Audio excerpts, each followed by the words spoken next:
So I'm sitting in my car and I'm going to make a quick video because I just got done shopping at an Amish surplus store.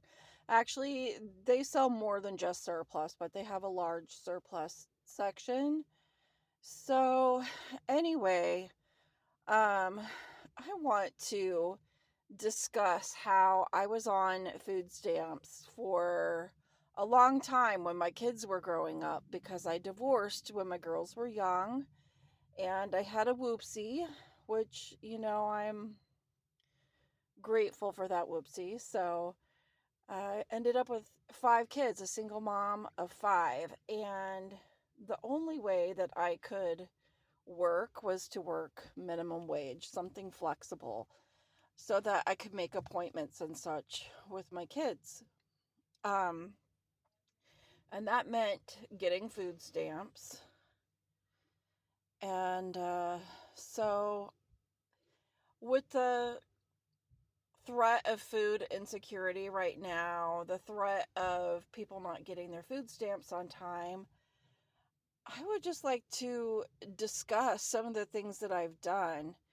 Now, this is a shopping thing, but there's also a lot of other ways, like, cutting your potatoes smaller, cutting your meat smaller so that you can make it stretch further. And that's something I'll make another video on. But I love the surplus stores, and I'm not sure if all areas in the United States have access to these, but in our area in Indiana, there's all sorts of Amazon overstock stores, surplus stores, uh, Amish groceries that have surplus sections, and so for that, I'm super grateful. And when I initially went off of food stamps, it was because I had some self employment. And when I moved into a new county, the caseworker just didn't seem to know how to average my self employment the way the last county did. And she ended up um, canceling my food stamps, which, my guidelines for what I made monthly qualified me for food stamps, so it was her mistake. But I decided not to fight it because I was so sick of keeping up with the appointments and paperwork. It was like a whole other job on top of my job and on top of raising kids. So it was just my last child at home and I when I made the choice to figure it out without the food stamps. And I did a very Whole Foods approach at that point. I worked at a grocery store where I had a 15% discount, and that's not a whole lot, but it was helpful. And so they had these small packages of meat, smaller than the regular packages. They'd have little, packages of chicken sliced up for fajitas or beef, or they'd have lamb.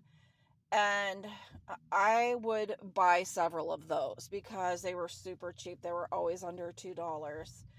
And they had a lot of produce sales every week to where you could buy a bunch of radishes with the greens on, two for $1, or small packages of carrots, two for $1.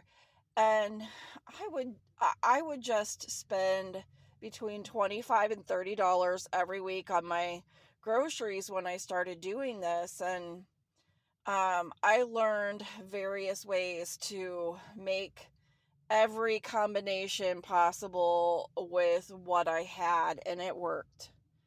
And then we started finding surplus stores, and that was life changing. There were times that I would walk in and there'd be carts full of food, and it would be like 10 cents each, and we would stock up like on pasta, whatever we found. One time there was these like whole meal packages where the vegetables were dehydrated, and you would just add water and they would plump back up, and got those for 10 cents. It was amazing.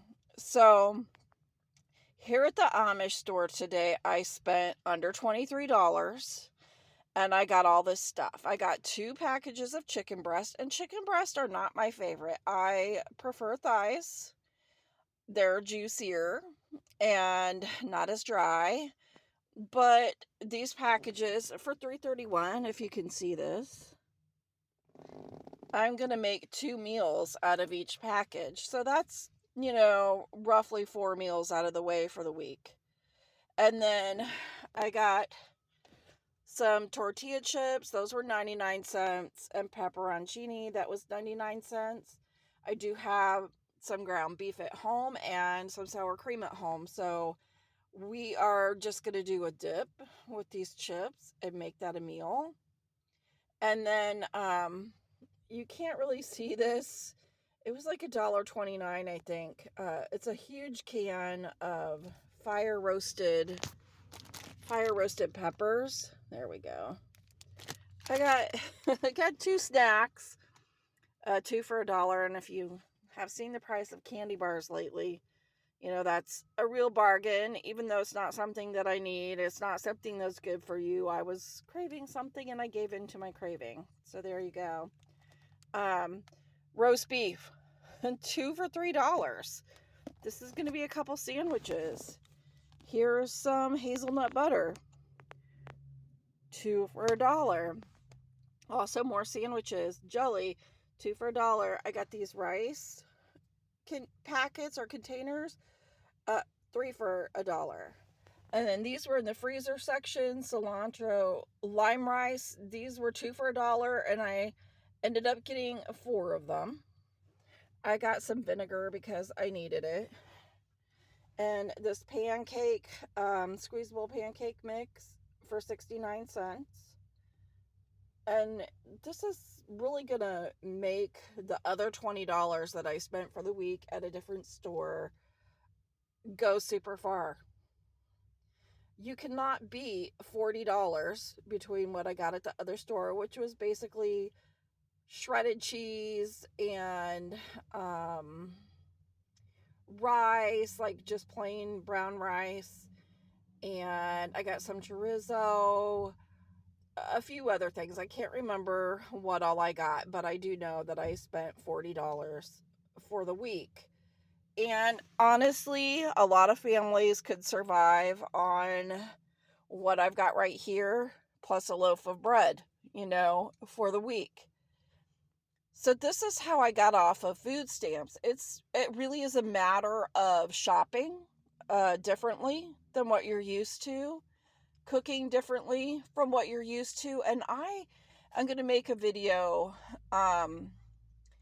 about chopping things smaller and showing people how that makes a meal go further.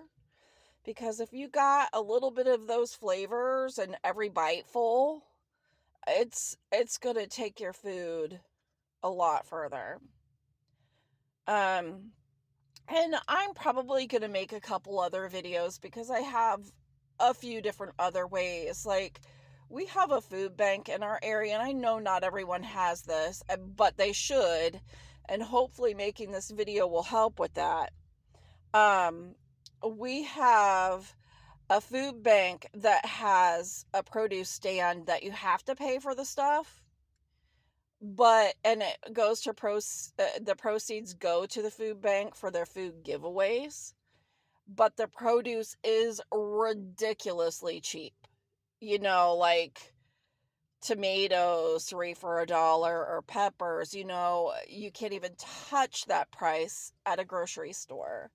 So I'll do a video on that. I'd like to do a video on food banks because we have excellent food banks in our area. We have food giveaways where they do not ask questions. They will fill your trunk full of cases of food. So during this time, it is essential to change the way that you shop, cook, and it's essential for people to start helping out the people they know. Donating your money to the food banks, donating food to the food banks. If they're going to try to cut food stamps, or if they're not going to get them to people, It is essential to change the way that we do our charity when it comes to food. People deserve and need to eat. And not everybody is in the same position as you are. And a lot of people will judge, but you don't know someone's story. And I'm here to tell you that if you were not born into a family that hands over money, if you didn't inherit a house or inherit a car, etc., you have no idea what it's like to have to do all that stuff from scratch, to start from bottom up without any help.